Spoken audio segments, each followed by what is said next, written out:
Bonsoir à tous et bienvenue dans Ça vous regarde. Jean-Hervé Lorenzi, bonsoir. Bonsoir. Vous êtes l'organisateur des rencontres économiques d'Aix, que certains surnomment le mini Davos français. Vous pouvez enlever le mini parce que... Le Davos français, alors, avec des grands patrons, des ministres, des syndicalistes qui échangent sur les grands enjeux du moment, de Trump à l'intelligence artificielle, en passant par la transition économique. De tout cela, on va parler ensemble dans un instant. Mais d'abord, on va évoquer ce socle commun qui se fissure. Rien ne va plus entre la droite et les macronistes. Alors cette alliance de circonstances va-t-elle imploser? La droite est-elle en train de se rapprocher du RN? On en débattra avec nos invités dans la première partie de Ça vous regarde. Enfin, on reviendra sur ce bras de fer entre la Société Générale et ses salariés qui sont en grève aujourd'hui contre la remise en cause du télétravail. Ce retour en arrière est-il inéluctable? Les entreprises n'ont-elles pas plus à y perdre qu'à y gagner? Ce sera le thème de notre grand angle à la fin de l'émission. Voilà pour le sommaire. Jean-Hervé Lorenzi, vous êtes prêt? Oui. Eh bien, suivez-moi. C'est parti.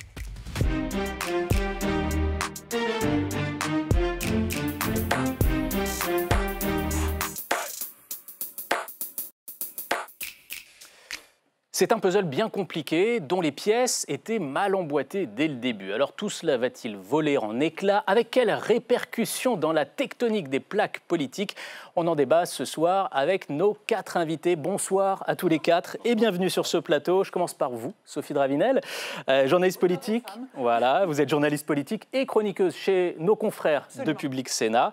Louis Ossalter, bonsoir, journaliste politique au Figaro. Jean-Baptiste Daoulas, journaliste politique à Libération, et Charles Sapin, journaliste politique au Point.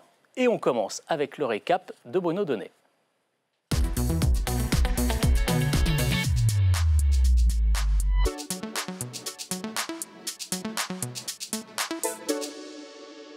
Bonsoir Bruno. Bonsoir Clément, bonsoir à tous. Et dans votre récap, une question. Donc, le socle commun est-il en train d'exploser? Eh bien, la réponse est oui Clément, et je vais vous expliquer pourquoi dans un instant. Mais d'abord, il convient de définir précisément ce qu'est ce fameux socle commun. Et la définition, c'est le député insoumis Ugo Bernalicis qui l'a donné ici même à l'Assemblée nationale. Les gens qui sont au milieu, les terres du milieu, on va dire ça comme ça. Il s'agit donc des terres du milieu, c'est-à-dire un grand socle de gouvernement voulu par cet homme, Michel Barnier, et entretenu par un autre, François Bayrou, qui va de l'aile gauche de la Macronie jusqu'à l'aile droite des Républicains pour s'opposer au Parti socialiste, mais surtout à la France insoumise et au Rassemblement national. Édouard Philippe parle également de coalition, et c'est lui qui a dit cette semaine que ce socle commun était en plein délitement. Cette coalition n'est même pas capable de s'entendre sur un contrat. Il n'y a même pas une feuille signée, on dit on va faire ça, ça, ça et ça. Oui. Elle se délite à chaque vote compliqué. Vous avez bien vu que sur chaque vote compliqué, il n'y a pas de socle commun. Alors c'est vrai, tout récemment, les Républicains ont voté avec le Rassemblement national et l'UDR d'Éric Ciotti à la fois l'abrogation des zones à faible émission et le moratoire sur les énergies renouvelables. Bref, les Républicains s'allient avec Marine Le Pen plutôt qu'avec le socle commun, et ça inquiète beaucoup Édouard Philippe. C'est une situation, d'ailleurs tous les Français le constatent, qui est extrêmement regrettable et qui est extrêmement dangereuse. Alors, pour quelles raisons ce socle commun est-il en train de voler en éclats? Eh bien, à cause d'une toute petite échéance, Clément, à laquelle tout le monde se prépare, la présidentielle. Deux stratégies sont à l'œuvre. Côté républicain, il faut absolument montrer que la droite traditionnelle n'est pas soluble dans le macronisme. Quand vous êtes dans une équipe, quand vous avez accepté d'être dans une solidarité gouvernementale, dans un gouvernement sous l'autorité de François Bayrou et d'Emmanuel Macron, que vous travaillez donc tout le temps avec des macronistes, vous perdez votre capacité de rupture. Et du côté des macronistes, maintenant, c'est un peu plus subtil, mais la finalité est exactement la même. Regardez ce qu'a dit hier Gabriel Attal à nos confrères du Monde. Lui a choisi de cornériser à la fois les Républicains et le Parti socialiste. D'un côté, la gauche de gouvernement, dit-il, a choisi la soumission politique à la France insoumise. De l'autre, la droite prend de plus en plus le chemin de la connivence intellectuelle avec le Rassemblement national. Alors, le sous-texte, Clément, il est très très clair. Ça veut dire le PS est soumis à l'extrême gauche et les Républicains sont solubles dans l'extrême droite. Donc, ils sont tous extrémistes, tous, sauf lui, exception faite de François Bayrou. Tout le monde a donc un grand intérêt à flinguer le socle commun et à l'éparpiller façon puzzle. Merci à vous, Bruno Donnet. J'aimerais qu'on commence peut-être par évoquer les relations entre la droite et les macronistes. Charles Sapin, qu'est-ce que les Républicains partagent encore avec les macronistes aujourd'hui? Qu'est-ce qui fait tenir pour vous ce socle commun? C'est certain qu'à l'approche de la présidentielle, ce socle a de moins en moins de choses en commun. Et on le voit, ce qu'ils ont en commun, c'est d'abord une place au gouvernement. Mais la question, c'est jusqu'à quand? Aujourd'hui, la question à LR, c'est pas s'ils vont quitter le gouvernement, mais quand. Pourquoi? Parce qu'ils vont être, à un moment donné, contraints de quitter cette coalition gouvernementale pour préserver les chances de leur nouveau champion, Bruno Retailleau, à la prochaine présidentielle. On a vu Bruno Retailleau finalement, en transformant le ministère de l'Intérieur en appartement témoin de la droite au pouvoir, finalement signer une ascension fulgurante dans les baromètres d'opinion, jusqu'à s'ouvrir une toute petite fenêtre, peut-être, pour 2027. Le problème, c'est que s'il reste, cette fenêtre risque de se refermer aussi vite. Pourquoi? Parce qu'il est finalement prisonnier de cette coalition gouvernementale, avec des gens qui ne pensent pas comme lui, et il a beau parler très très fort, et les résultats ne vont pas avec. Et résultat, plus il reste dans ce gouvernement, plus le risque pour lui, c'est d'être rattrapé par la malédiction de la droite, c'est-à-dire finalement c'est la malédiction Sarkozy, promettre le Karcher sans jamais trouver le tuyau et ainsi disparaître dans les limbes des baromètres d'opinion. Louis Osselter, vous êtes d'accord? On a vu Gabriel... Pardon? Toujours avec Charles. Toujours. On a vu Gabriel Attal dire hier dans les colonnes du Monde qu'il ne voyait pas de projet commun entre LR et lui. Et il ajoutait le socle commun, c'est surtout un point commun, vouloir la stabilité gouvernementale. C'est ça qui fait tenir aujourd'hui Oui, non, mais bien sûr, c'est vrai. C'est-à-dire que si ça ne tenait qu'aux humeurs des membres de ces différents partis, à part le MoDem, ils censuraient François Bayrou tout de suite. Parce que s'il y a bien des gens qui disent du mal en coulisses du Premier ministre, c'est chez les macronistes, c'est chez les députés d'Édouard Philippe et c'est surtout chez les Républicains. Donc à partir de là, ce qui fait tenir François Bayrou, en fait, quelque part, c'est le précédent Barnier. C'est la stupeur dans laquelle a plongé cette censure le pays, en tout cas l'opinion a assez mal réagi au fait qu'il y a eu cette censure qui n'a pas été très bien comprise. Même les députés socialistes se sont fait engueuler en circonscription quand ils ont censuré Michel Barnier à un moment qui était crucial puisque c'était celui du budget.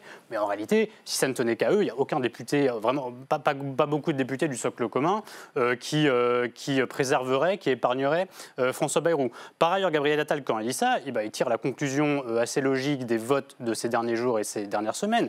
Il y a des votes assez décisifs sur l'énergie, par exemple, sur lesquels les Républicains ont voté du même côté que le Rassemblement national, tandis que les macronistes essayaient de défendre leur précaré, le bilan ou le semblant de bilan d'Emmanuel Macron sur l'environnement. Bref, ça a été des lignes de fracture et on voit que plus les semaines passent, eh bien plus les fractures s'accumulent et en effet, on voit qu'il n'y a pas de projet commun. J'ajoute une dernière chose, Charles Sapin en a parlé, maintenant les Républicains ont un chef. Ils ont une incarnation, c'est Bruno Retailleau. Il a une double assise, il a largement été élu à la tête des Républicains par les adhérents et il est ministre de l'Intérieur dont la parole est assez populaire. En face, la Macronie, évidemment, Gabriel Attal va essayer d'être candidat à la présidentielle, mais ils voudront une autre incarnation parce que Bruno Retailleau correspond à la droite telle qu'elle est chez les Républicains, et lui-même va essayer d'élargir ça en allant chercher des voix du côté des macronistes déçus, mais aussi du Rassemblement national. Donc ce choc des incarnations, c'est la dernière raison pour laquelle, en réalité, il n'y a pas grand-chose en commun dans ce qui reste du socle commun. Jean-Baptiste Daoulas, justement sur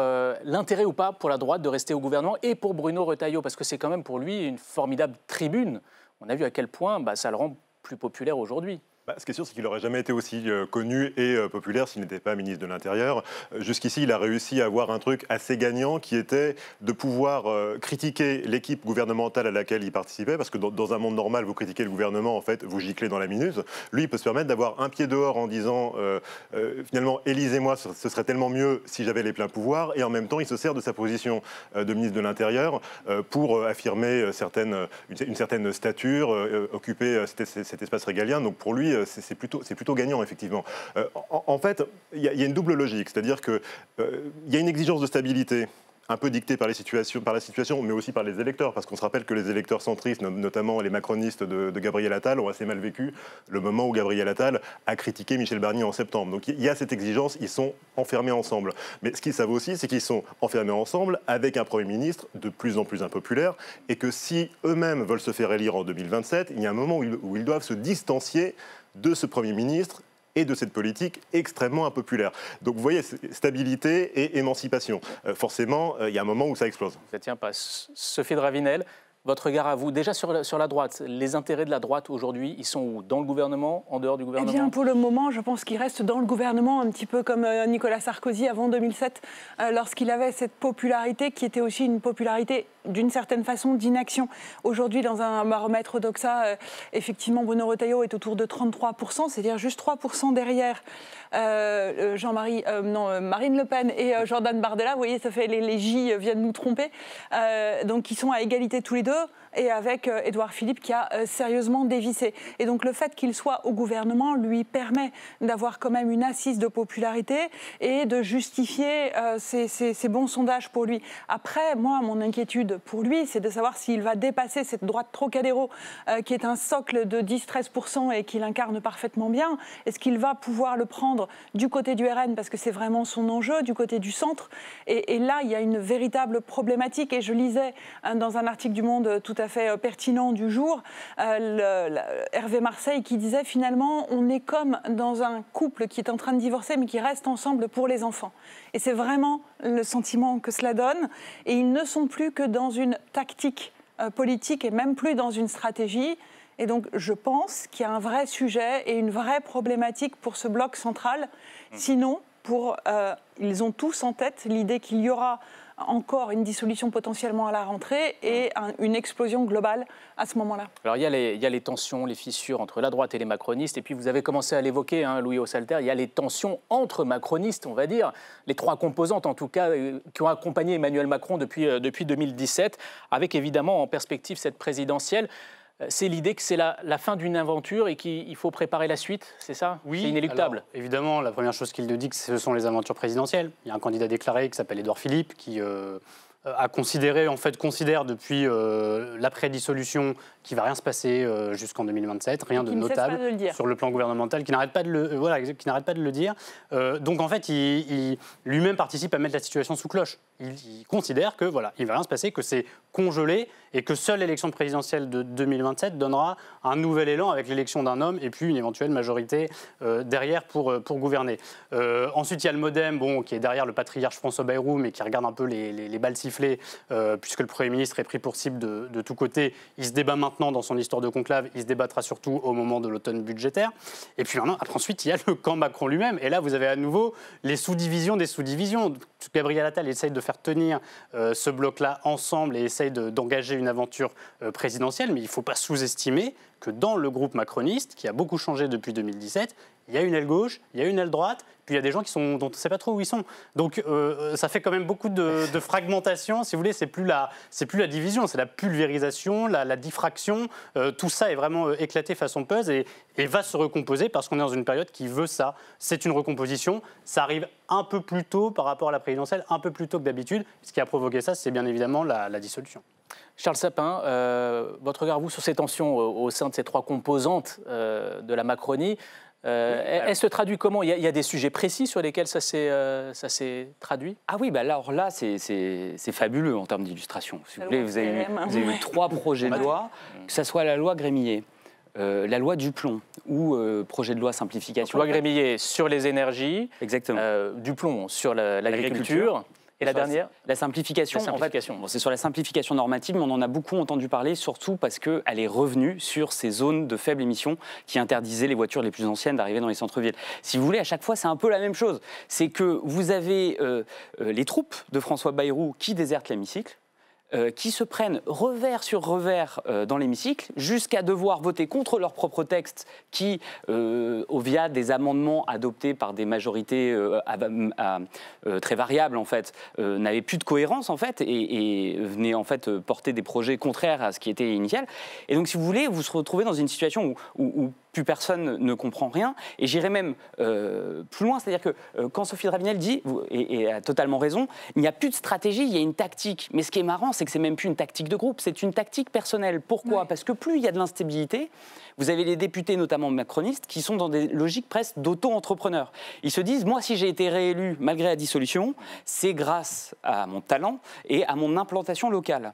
Ce qui est totalement faux, hein, par ailleurs. Les députés macronistes qui ont été réélus, ils ont été réélus pourquoi? Parce qu'il y a une sociologie électorale sur leur territoire, parce qu'ils n'ont pas eu de candidat du bloc centriste contre eux, et même de LR, et puis en plus, ils ont bénéficié du Front républicain. Mais eux pensent que c'est grâce à leur implantation locale, et plus on est dans une situation d'incertitude et d'instabilité, plus ils désertent l'hémicycle, et ils font du terrain en se disant, au moins, s'il y a une prochaine dissolution, si c'est demain, dans 2 semaines ou dans 3 mois, j'ai plus de chances de me sauver.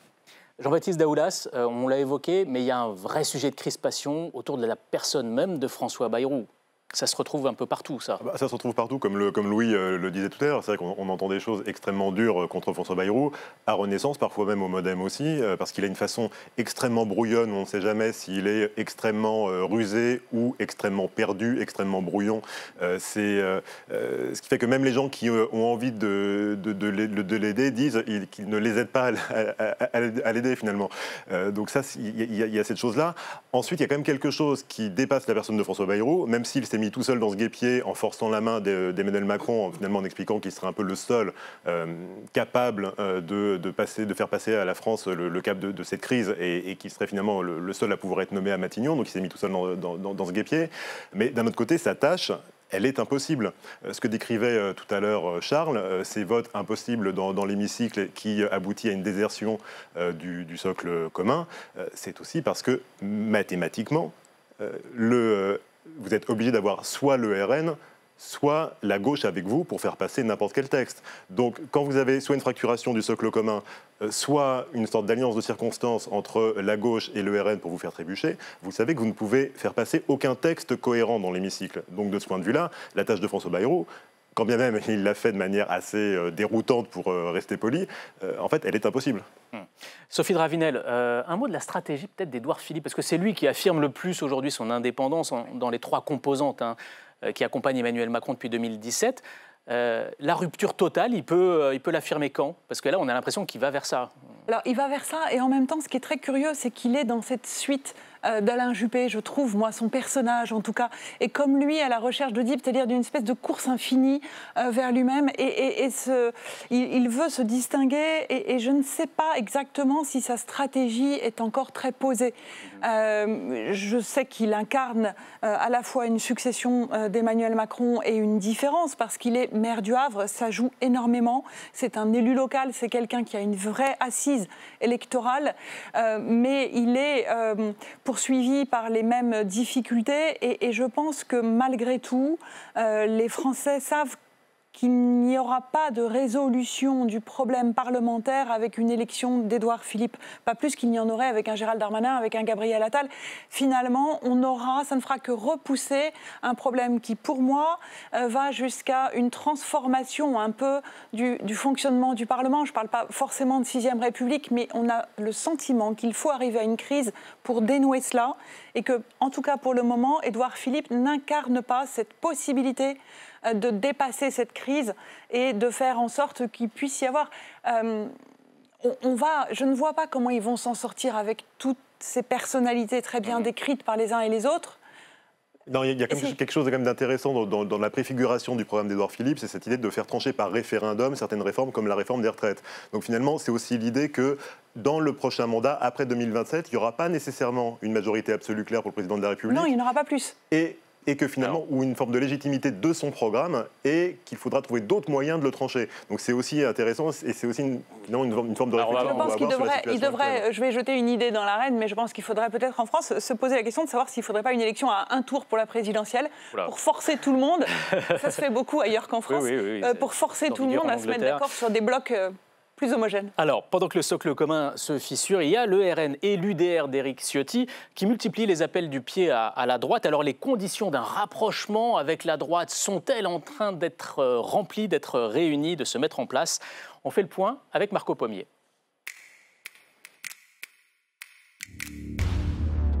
À écouter ce député macroniste, l'appellation socle commun peut s'appliquer désormais aux adversaires. J'ai plutôt le sentiment que le socle commun aujourd'hui, c'est entre le Rassemblement national et les Républicains avec le trait d'union qui s'appelle l'UDR. Éric Ciotti, patron de l'UDR et allié de Marine Le Pen, ne dit pas mieux.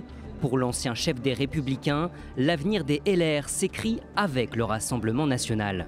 Il n'y a plus aucun avenir à LR s'il n'y a pas cette alliance des droites. Hier, à l'Assemblée, la journée d'initiative parlementaire de son groupe avait d'ailleurs valeur de test.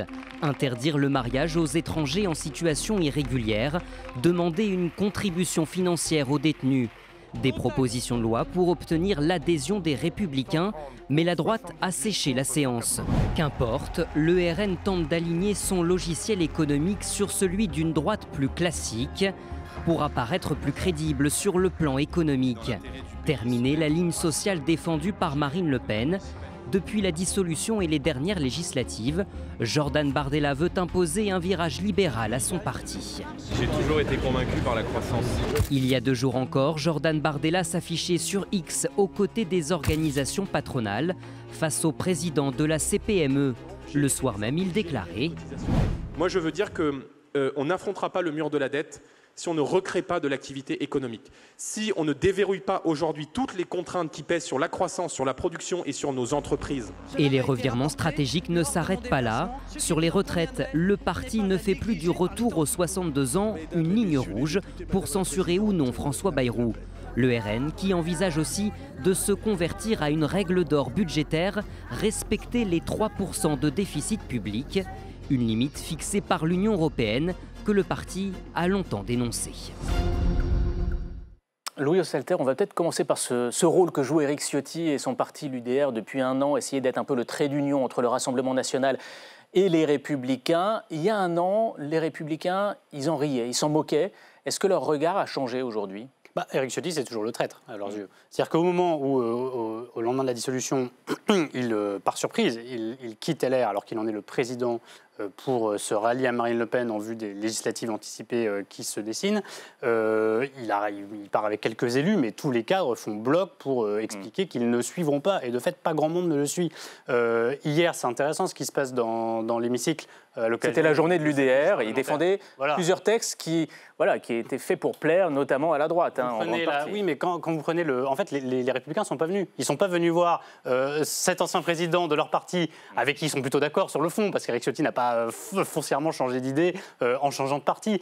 Mais ils n'ont pas voulu lui faire ce plaisir d'aller voter leur texte. Il y avait 2 députés LR qui sont venus sur le texte qui consistait en fait à amnistier Marine Le Pen, parce que c'était un petit peu l'idée d'Éric Ciotti en supprimant l'exécution provisoire pour les peines d'inéligibilité.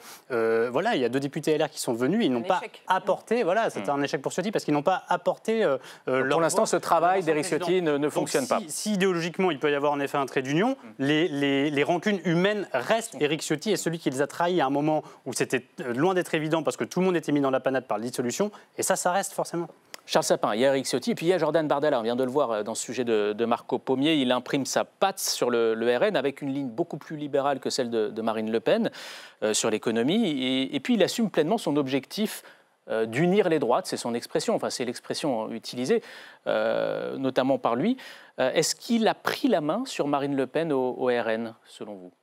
Non, je ne crois pas. C'est-à-dire qu'en fait, il y a un phénomène qu'un politologue italien que j'aime bien décrit, qui s'appelle Giovanni Orsina.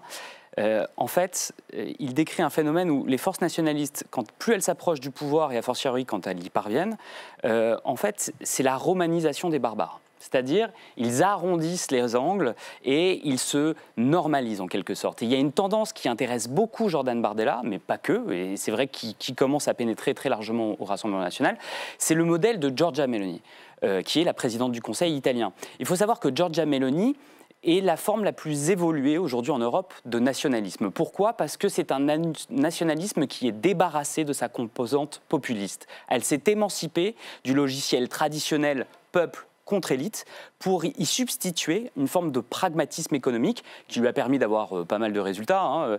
Elle est passée de 8% de déficit à 3%, elle a créé 1 million d'emplois en 2 ans et demi, elle a 0,7 de croissance sur un an, ce qui est supérieur à la France et à l'Allemagne.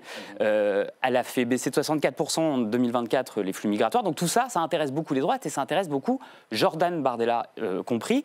Et on voit en effet une tendance, une composante de plus en plus importante au Rassemblement national qui fait passer cette composante populiste au second plan. Ça se voit, mais ça a été très bien rappelé, hein, le totem de la retraite à 60 ans est passé au second plan, et au RN, quand ça passe au second plan, normalement, ça veut dire que ça va être abandonné dans les 5 ans.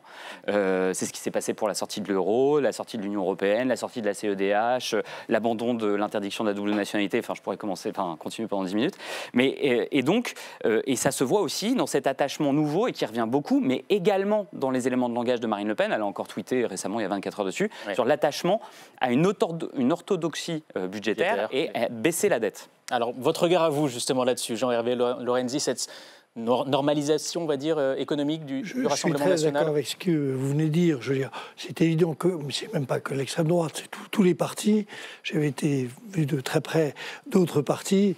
Quand on se rapproche du pouvoir, les choses deviennent évidemment un tout petit peu plus complexes et le discours s'amollit, disons. En réalité, en écoutant Bardella, je me disais, il ne dit rien. Je suis libéral. Si on disait l'inverse, il veut dire je suis anti-libéral, je suis anti-européen. Personne ne va dire ça. Donc il ne dit pas grand-chose pour le moment. Le seul argument aujourd'hui qui compte, c'est sur cette affaire de retraite, sur lequel le totem des 62 ans est en train d'être abandonné, mais de mon point de vue, est abandonné par beaucoup de monde, parce que vous devriez être encore plus surpris de voir finalement la CFDT suivre le mouvement. Tout le monde est en train de se dire, on est rentré dans une phase qui est quand même très compliquée sur le plan budgétaire, il n'y a pas besoin d'être un prix Nobel d'économie pour voir qu'on ne peut pas continuer inlassablement comme ça.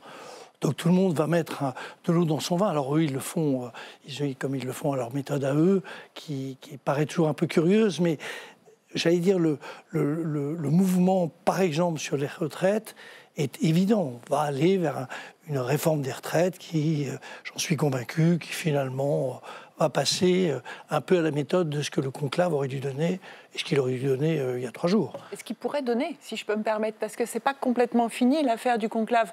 Et il me semble que le délai donné par François Bayrou pourrait être fructueux. On l'a beaucoup vu comme une tentative. Alors on sort du thème de notre débat de ce soir. Mais c'est sur potentiellement un point fort du socle commun. Je sais que c'est pas dans le thème, mais quand même c'est important. Mais c'est tellement absurde le non-accord de sortie du conclave, entre les positions disons, de la CFDT et du MEDEF, qui sont à quelques épsilons près exactement, ils ont trouvé le compromis, qu'ils s'entendent partout. Tout le monde leur dit, vous n'allez pas nous mettre dans une crise politique Et donc majeure, il est possible que François Bayrou sorte victorieux. Si, les gens qui quittent prématurément leur emploi doivent passer ou non chez un médecin du travail. On va revenir à notre débat de ce soir. Jean-Baptiste Daoulas, sur cette stratégie donc, de normalisation de la ligne économique du RN, si on écoute bien ce que dit Charles Sapin, c'est la fin du populisme. Mais est-ce que ça veut dire que le RN peut garder cet électorat qu'il est allé chercher à gauche ? En tout cas, ça risque de faire des déçus, et même immédiatement, puisqu'on sait que la semaine prochaine, il y aura une motion de censure de la gauche sur les retraites qui va être discutée. Quand vous avez quand même un peu moins de 2/3 de votre électorat, enfin, selon un sondage, qui vous dit qu'il a envie de se débarrasser de François Bayrou, c'est quand même assez difficile de dire que vous n'allez pas finalement mener le combat contre les 64 ans. Il y a quand même un certain nombre de personnes qui risquent de se sentir flouées. Au fond, la question c'est est-ce que c'est juste l'incarnation d'un vote de colère auquel cas ça restera un vote de colère et ils garderont leur socle, ou est-ce qu'à un moment, et en général, c'est quand même ce qui se passe quand on se rapproche d'une échéance électorale, au-delà de votre colère, vous commencez à regarder ce que sont les propositions. Et si vous avez l'impression qu'on vous a raconté n'importe quoi pendant 5 ans et qu'on commence à reculer au moment où le pouvoir se rapproche, comme d'ailleurs ça a été un peu le cas avec Jordan Bardella pendant la campagne des législatives, peut-être qu'à ce moment-là, ça vous démotive, vous vous dites que vous avez été un petit peu floué. Donc il y a quand même un danger pour le RN de ce point de vue-là. Sophie Dravinel, il y a 2 milliardaires dont on parle beaucoup en ce moment, Pierre-Édouard Stérin, Vincent Bolloré, qui poussent le RN à changer de logiciel économique, qui ont organisé aussi ce sommet des libertés là, il y a quelques jours de cela. Est-ce qu'on sait qui ils ont choisi en vue de la présidentielle? Est-ce que leurs faveurs vont plutôt sur Jordan Bardella? Quel regard ils portent sur la droite, sur Bruno Retailleau aujourd'hui? Écoutez, moi je pense que c'est priori une tentation chez eux d'être un petit peu attentiste entre Jordan Bardella et Bruno Retailleau. Je pense que Éric Zemmour n'est pas pour eux une denrée trop comestible. Marine Le Pen peut-être pas non plus. Et donc, effectivement, ça se joue entre les deux. Mais vous avez raison d'insister sur l'influence économique sur le pouvoir politique. Et je pense que ce sera crucial pour 2027 et que ça va être un enjeu assez important de cette fameuse union des droites. Après, on a vu qu'il y avait eu des tentatives, déjà à la précédente présidentielle, de pousser avec derrière Éric Zemmour. Et nous qui étions au Figaro, on l'a vu de près. Après, aujourd'hui, est-ce que les choses sont aussi vérifiées? Je ne sais pas, mais en tout cas, ils ont clairement un candidat. Et moi, je pense que pour le moment, ils poussent plus Bruno Retailleau que Jordan Bardella, dont ils doivent se méfier un peu de la jeunesse. Louis Osselter, si jamais Jordan Bardella va au bout de cette ligne libérale pour l'imposer au RN, qu'est-ce qui distinguera les Républicains du Rassemblement national?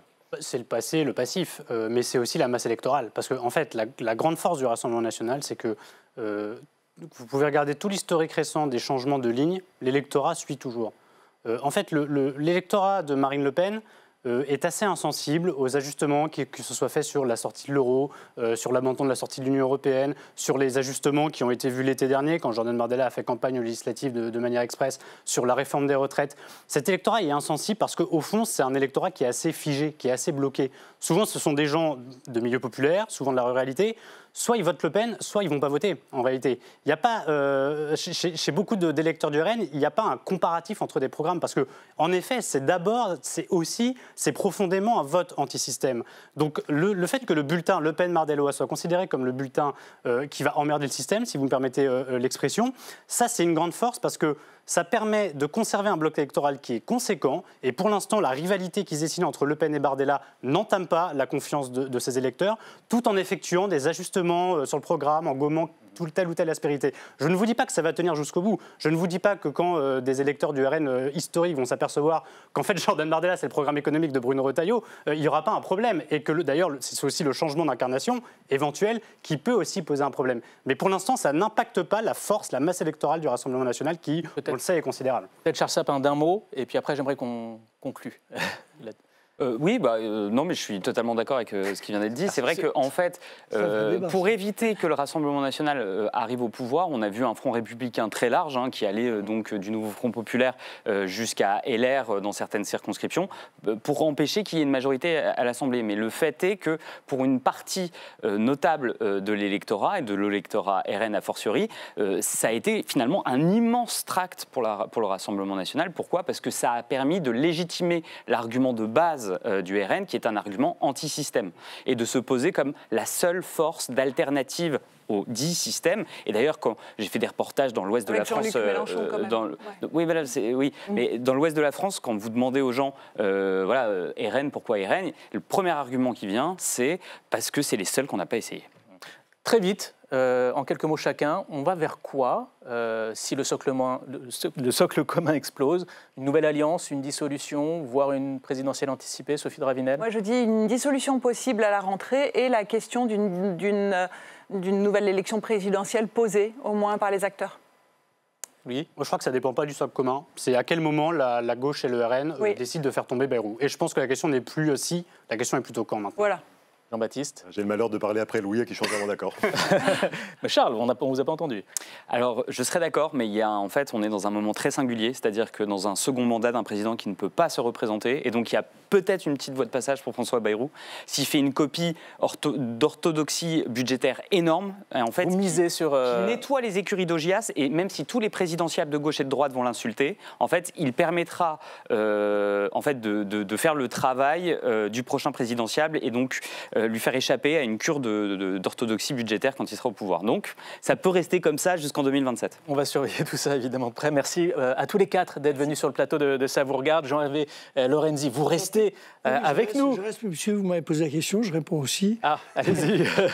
Je suis de l'avis, je ne suis pas du tout particulièrement Édouard Philippe Guérin, mais je crois qu'il a raison, il ne se passera rien. Parce qu'on va attaquer l'histoire d'Aix, mais il y a de telles difficultés, c'est tellement compliqué qu'il y a quand même aussi aussi le sentiment que le désordre dans lequel on risque de placer les uns et les autres est quand même, en tout cas, peu populaire, je pense. Donc. Alors, on va parler des rencontres économiques d'Aix-en-Provence avec vous à présent. Elles ont lieu les 3, 4 et 5 juillet prochains.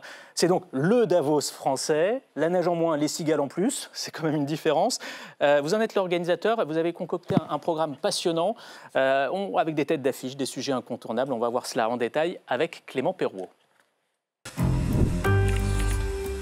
Si on vous invite, Jean-Hervé Lorenzi, c'est pour évoquer un monde économique confronté à des bouleversements aussi soudains que brutaux. Vous êtes le fondateur du Cercle des économistes et le président des rencontres économiques d'Aix-en-Provence qui se dérouleront du 3 au 5 juillet avec ce titre « Affronter le choc des réalités ». Viendront en débattre des personnalités de premier plan comme Michel Barnier, Jean-Noël Barrot, Sophie Binet, Elisabeth Borne, Mario Draghi, Tony Estanguet ou encore Patrick Pouyanné. Il ne sera pas là, mais un homme risque fort de revenir dans toutes les discussions, le président américain Donald Trump. Géopolitique, commerce international, défis climatiques, défense de la démocratie, nouvelles technologies, dans tous les grands défis qui attendent le monde, son nom revient. Son élection a bousculé les équilibres et challenge les économistes. À Aix, on va évoquer toutes ces questions. La destruction, ou en tout cas la remise en cause de l'ordre international créé par les États-Unis, et également cette politique commerciale de Trump va perturber l'ordre international commercial et gêner non seulement les États-Unis, mais l'Europe, qui est le principal allié des États-Unis avec le Japon et l'Australie, face aux dictatures russes et chinoises. En pleine tornade Donald Trump, vos rencontres économiques d'Aix, Jean-Hervé Lorenzi, offriront enfin un moment pour prendre un peu de temps et de hauteur. Alors, Jean-Hervé Lorenzi, le thème que vous avez choisi donc cette année, c'est affronter les réalités. Quelles sont ces réalités pour vous? Très simple. En réalité, le monde est confronté à 3 mots. Un mot qui est celui des ruptures, mais c'est géant. C'est-à-dire qu'on n'a jamais été dans une situation de l'économie mondiale, et évidemment française, comme depuis un demi-siècle. La violence qui s'en déduit, une édition que vous venez d'avoir montre bien, non pas entre eux, mais la violence qui peut exister, notamment dans le monde politique français. Et puis l'absolue nécessité d'un tout petit peu apaiser de ces pulsions de violence qui sont extrêmement... Et ce sera vous dites qu'il y a une envie mondiale d'en découdre aujourd'hui et il faut être capable de débattre calmement. C'est tout l'enjeu de ces rencontres? Ce sera l'enjeu avec beaucoup de modestie. Oui. Alors, il y a 4 problèmes géants dans le monde. Un premier problème, c'est celui du vieillissement, qui est de très loin le plus important. Pour vous, c'est au-dessus de tous les autres? C'est le plus important, c'est majeur. Vous prenez un pays comme le nôtre, on discute des retraites, la santé pour les seniors et la dépendance, c'est 3 fois plus, comme coût dans les 3-4 ans. Donc on est sur des sujets de ralentissement de l'économie mondiale majeurs. Le deuxième sujet, c'est la financiarisation. En fait, dans la financiarisation, il y a tout un bloc d'auto-organisation du monde financier, composé de gens comme vous et moi tout à fait sympathiques, mais qui, par ailleurs, c'est eux qui créent la dette, et on a une dette mondiale géante. Je mets en garde contre l'idée que la dette américaine pourrait être l'objet d'une attaque assez brutale. On a vu l'autre jour que Trump est revenu en arrière le 9 avril, uniquement sur l'idée qu'il y avait une hausse des taux d'intérêt sur son... Une attaque de qui? De la Chine? De n'importe qui, mais notamment la Chine, qui détient un stock de trésorerie américain absolument géant. Le troisième sujet, c'est qu'il n'y a pas de gain de productivité. La croissance dans le monde, ça se fait sur la capacité de produire de manière de plus en plus efficace. Alors on vous parle du matin jusqu'au soir d'IA, vraisemblablement ce sera le cas. Mais à l'heure qu'il est, il y a des gains de productivité qui sont très faibles partout dans le monde. Alors je ne vous le dis pas en France et en Europe, c'est quasiment nul. Donc ça veut dire qu'il n'y a pas de révolution de l'IA dans ce domaine. Pour le moment, non. Donc, et le dernier sujet, c'est qu'il y a beaucoup de tensions sociales, vous les avez évoquées tout à l'heure. Alors, il y a aussi un homme dont on va beaucoup parler dans ces rencontres économiques. Alors, il ne sera pas là, mais c'est Donald Trump qui a tout bouleversé dans l'ordre géopolitique mondial. Et puis aussi, dans cette mondialisation d'aujourd'hui, comment c'est perçu aujourd'hui par le milieu économique? Alors, en réalité, Trump qui est un personnage, on va rester poli, parce qu'on est sur une chaîne publique quand même, est fantasque. Fantasque, mais il n'est que l'expression d'une difficulté majeure de l'économie mondiale. C'est pas du tout... Souvenez-vous que Biden, son prédécesseur, avait lancé l'IRA qui vraiment avait pour objectif de récupérer, de pomper toute l'énergie européenne. La réalité de la bagarre avec la Chine, elle ne date pas de Trump. La guerre en Ukraine, elle ne date pas de Trump. Donc, c'est quand même un tout petit peu plus compliqué. Mais là, on est quand même sur une remise en cause des grands principes de la mondialisation telle qu'on l'a connue jusqu'à aujourd'hui. Cher ami, la date clé de cette évolution, pardon de le dire, mais c'est le 15 août 1971, Nixon, quand il décide que le dollar n'est plus relié à l'or. Et donc, c'est tout Bretton Woods qui... C'est beaucoup plus important que ce qu'a dit Trump jusqu'à maintenant. C'est Bretton Woods qui s'effondre. Donc, ce que je veux dire par là, c'est que Trump, c'est une catastrophe absolue, c'est un danger public, mais vous l'enlevez, les problèmes restent. Et les problèmes sont ceux de la compétition mondiale entre la Chine, l'Europe et les États-Unis, la segmentation du monde, le fait que la technologie est quand même très peu partagée, qu'elle ne donne pas les résultats tout à fait qu'on imagine, qu'on a une dette mondiale qui a explosé depuis 2007-2008. Donc tout est un tout petit peu plus compliqué et on va essayer, d'avoir un diagnostic, affronter le choc des réalités, ça veut dire la vérité, être précis, rigoureux et pas de phrases en l'air et non travaillées. Deuxième sujet, c'est de regarder comment on peut, au fond, bien faire progresser les voies de la négociation, de la discussion sur les sujets. Mais quoi qu'il arrive, le monde que vous allez connaître, moi je ne suis pas sûr d'être encore là pas longtemps, mais ce sera forcément un monde qui n'a rien à voir, qui sera segmenté, qui sera avec une guerre commerciale. Le monde, l'Europe, l'OTAN a décidé de se coller 5% de son PIB en dépenses militaires. Objectivement, c'est un nouveau monde qui c'est un nouveau monde qui apparaît. Et alors, j'ai été surpris de voir la place que prennent les thématiques sociales dans les différents débats que vous organisez à Aix. France irréconciliable, baisse du pouvoir d'achat, accroissement des inégalités, rôle social des entreprises. C'est un choix personnel de votre part ou est-ce que ça fait écho aux préoccupations des chefs d'entreprise eux-mêmes aujourd'hui? D'abord, ce n'est pas un choix personnel, je peux garantir par rapport à vos auditeurs. Deuxième sujet, c'est tout le monde a ça en tête aujourd'hui. Vous êtes dans un pays comme le nôtre, qui est un très beau pays, mais il se trouve qu'il est très segmenté. Vous êtes issu d'un quartier un peu dit d'immigration récente. Vous êtes sûr de faire, dans le meilleur des cas, une formation professionnelle, d'être complètement coincé par rapport aux jeunes qui sortent d'un milieu bourgeois et qui, lui, quoi qu'il arrive, aura un job à la sortie et un diplôme qui vaut ce qu'il vaut. Donc tout ça pour vous dire que jamais la France n'a été aussi segmentée et nos patrons sont en réalité très lucides là-dessus.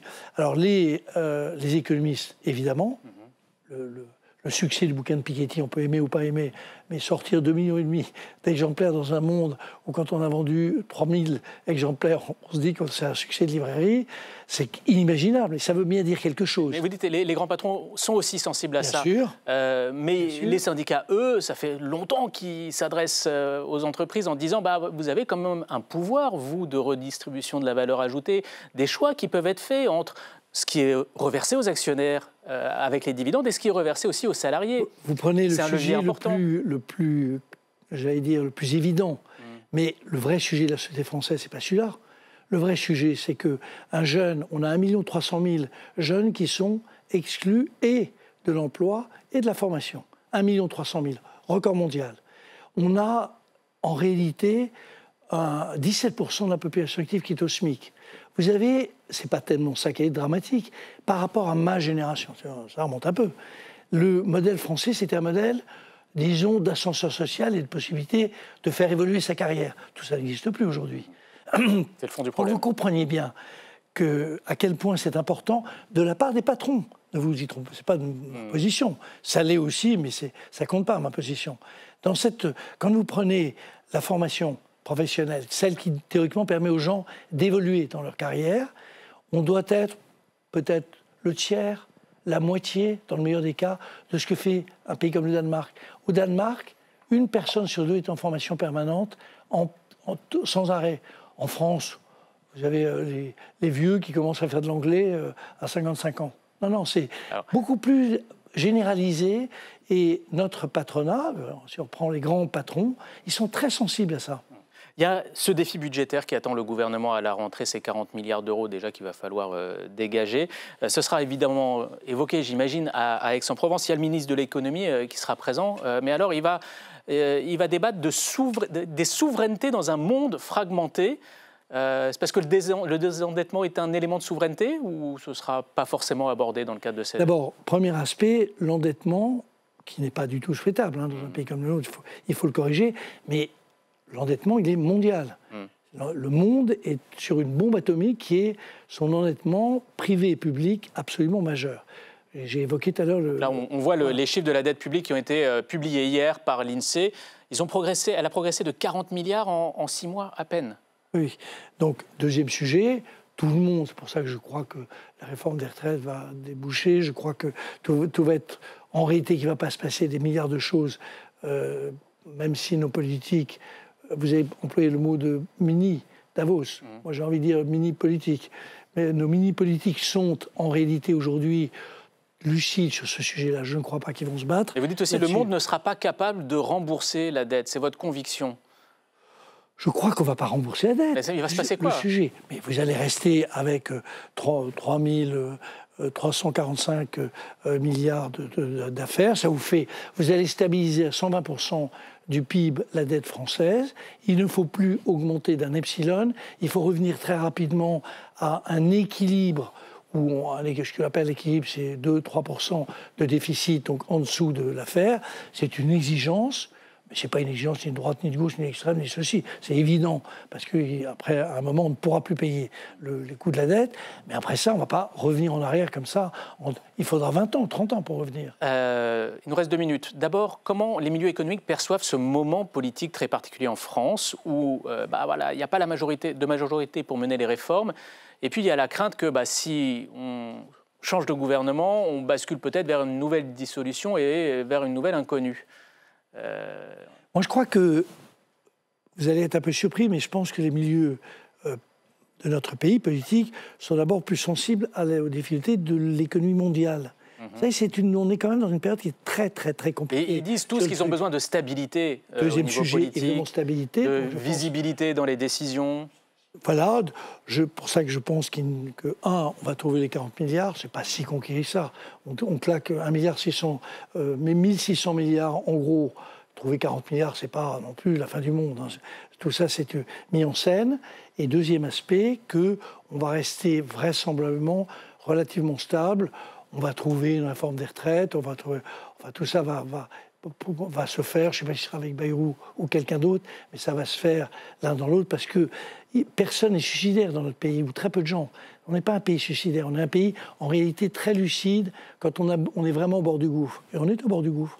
Chez vous, vous aviez lancé des invitations à Emmanuel Macron, au chancelier allemand, à l'ancien Premier ministre canadien Justin Trudeau. Vous avez eu une réponse? Ils seront là? Ils sont tous plus sympathiques. Non, ils ne sont pas là. Cela dit, alors maintenant, ce qui est formidable, on a 35 think tanks, dont par exemple le think tank qui est Trumpiste, qui s'appelle Heritage, je ne sais pas quoi. Il y a en réalité, il y a 4 ministres importants, ça c'est bien, 3 opposants de droite, 3 opposants de gauche, peu de politique. Sophie Binet sera présente, je crois, pour la CGT. Bien sûr. Plus de 70 débats, 400 intervenants, des ministres, on l'a dit, des grands patrons, et LCP qui en est le partenaire. Et vraisemblablement, plus de monde qui se connecte. L'année dernière, 1 million de personnes. Et cette année, je pense, avec tous les think tanks, 1,5 million, ce qui fait vraiment de nous un événement absolument majeur en Europe. Du 3 au 5 juillet à Aix-en-Provence. Vous restez avec nous, Jean-Hervé Lorenzi, c'est l'heure à présent de notre grand angle.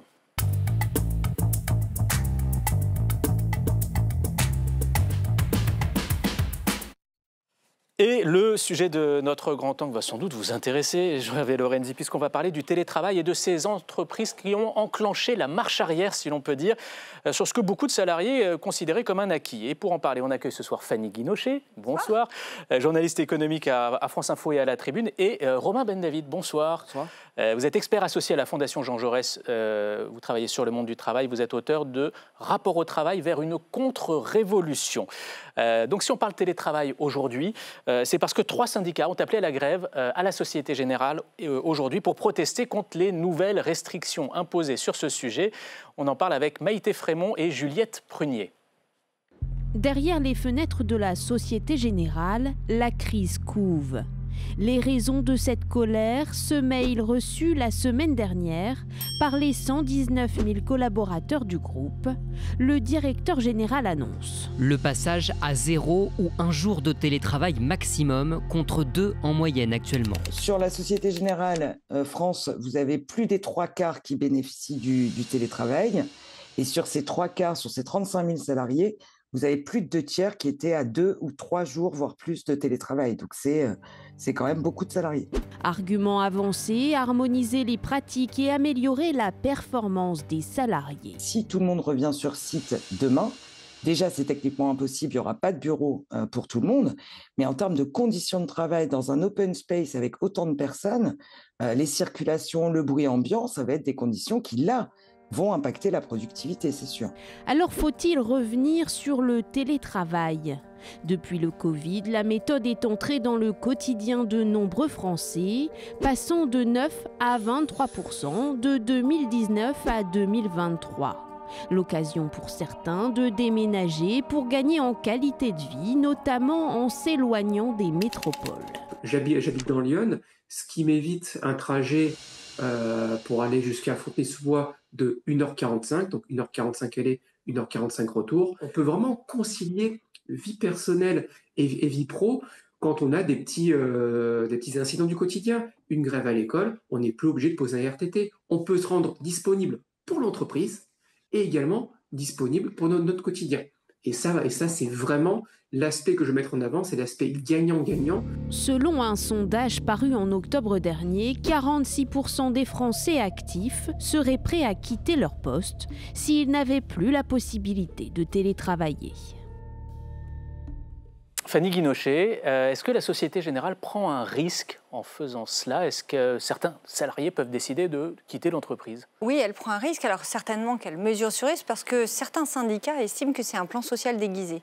Que de toute façon, la Société Générale s'attend à ce que, et d'ailleurs le sondage le montre, un salarié sur 2 qui aujourd'hui en télétravail, il tient quelque part.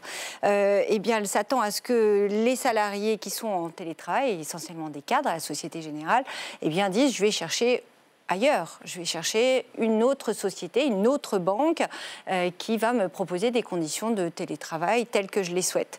Et donc, naturellement, il va y avoir des départs. Alors, je ne sais pas si c'est vrai, je n'ai aucune information, ça, je ne fais que rapporter la parole de certains syndicats qui donc y voient un plan social déguisé. Il n'en demeure pas moins que c'est un risque, parce qu'aujourd'hui, le télétravail est vécu comme un acquis social, que pour de nombreux salariés, des cadres, il n'est pas possible ils ont organisé leur vie comme ça, ils ne veulent pas revenir dessus. Et c'est un risque pour toutes les sociétés qui remettent en cause ce télétravail, et la Société Générale n'est pas la seule, dans un contexte où on voit bien que le rapport au travail est en train de changer, et où on parle beaucoup d'engagement au travail, on parle beaucoup de tension, de métiers en tension. Alors c'est sûr que si vous êtes sur des métiers où vous avez pléthore de candidats, vous n'aurez pas de difficulté, mais sur certains métiers en tension, c'est vraiment remettre en cause se priver de certaines candidatures. Et de certaines compétences. Romain Ben-David, vous partagez ce point de vue. Les travaux de recherche que vous avez effectués confirment qu'il y a une sorte de changement irréversible chez les Français, de changement du rapport au travail, on va dire. Oui, un des grands changements de ce rapport au travail, c'est que c'est aujourd'hui au travail de s'adapter à la vie des salariés. En tout cas, c'est comme ça qu'ils le considèrent, alors que l'inverse a prévalu pendant très longtemps. Après, avec un peu de recul, je ne sais pas si on se rend compte, mais c'est une des premières grèves, ou si ce n'est la première, qui est liée au télétravail. Ça dit l'importance de l'organisation du travail post-Covid aujourd'hui dans les mœurs et dans les habitudes. Un autre point, c'est que ce mouvement vient beaucoup des États-Unis. Vous avez des entreprises américaines comme Tesla, Amazon. Oui, on a vu Elon Musk y aller voilà, de façon très radicale. Et je crois que même Google et Amazon en France ont rétabli le présentiel 5 jours sur 5. Alors en partie, c'est pas aussi catégorique, mais en partie. Et comme souvent, comme il y a une fascination pour le libéralisme, le capitalisme américain, on considère que parce que ça vient des États-Unis, c'est forcément bon pour la France. Il y a cette envie de sonner un peu la fin de la récré, de considérer un peu de façon sous-jacente que le télétravail est un gadget, alors que c'est vraiment une organisation du travail qui est importante. Fanny Guinochet, on a vu ce salarié là pendant le reportage expliquer moi, ça me permet de m'occuper de mon enfant s'il y a une grève à l'école. Comment c'est perçu ça par les entreprises? Est-ce que c'est mal perçu ou au contraire elles disent peut-être qu'effectivement avec le télétravail il y aura peut-être moins de jours d'enfants malades posés? Alors c'est vrai qu'il y a les jours d'enfants malades, mais il y a des conventions collectives où vous pouvez prendre des jours d'ailleurs quand vos enfants sont malades. Mais c'est vrai que c'est pas très bien vu par les sociétés. Et d'ailleurs, si il y a un mouvement de balancier qui repart de l'autre côté, avec des employeurs qui disent il faut rentrer, revenir à du présentiel, revenir aux anciennes pratiques, c'est parce que ils ont le sentiment que finalement, quand le salarié est en télétravail, ils n'ont pas un œil dessus, qu'il est moins productif. Or, je parle sous votre contrôle, je crois que les salariés qui sont en télétravail, alors il y a peut-être évidemment toujours une part d'abus, mais ils ne sont pas moins productifs, même certains sont très investis. Après, la difficulté du télétravail, c'est que ça ne correspond peut-être pas aux modes de management qui sont appliqués encore aujourd'hui dans nos entreprises, notamment en France, où on dit qu'on a un mode de management très vertical, effectivement, où on a du mal à faire confiance. Le télétravail, on a l'impression que le salarié, il est un peu électron libre pour les employeurs. Romain Ben David, quels sont les arguments des entreprises justement pour justifier ce retour en arrière? Est-ce qu'il y a un problème de productivité des salariés en télétravail? Alors je suis assez d'accord avec ce que disait Fanny Guinochet. Je ne pense pas qu'il y ait de problème de productivité. D'abord, un tir au flanc sera toujours un tir au flanc, que ce soit en présentiel. Je ne vous rappelle pas la culture du présentiel qui est très française, où on reste qu'au bureau jusqu'à pas d'heure, mais sans forcément travailler, mais par contre pour être bien vu auprès de sa direction. Les avantages du télétravail sont quand même très importants. On a montré qu'en matière de santé, pour les personnes qui pouvaient recourir au télétravail, il y avait une diminution forte des risques psychosociaux, des maladies, des TMS, donc des troubles musculo-squelettiques. Or, vous savez comme moi, le coût de l'absentéisme aujourd'hui dans beaucoup d'entreprises françaises. En termes de transport également, le transport est une des premières causes de charge mentale, notamment pour des personnes qui doivent alterner qui sont pas mal en rendez-vous, qui travaillent comme on l'a vu assez loin. Donc la productivité est assez partagée. Et puis on n'est pas à 5 jours de télétravail, attention. On est entre 1 et 2 jours de télétravail. La majorité du temps est en présentiel. Alors, Fanny, on a vu la stratégie des syndicats à la Société Générale.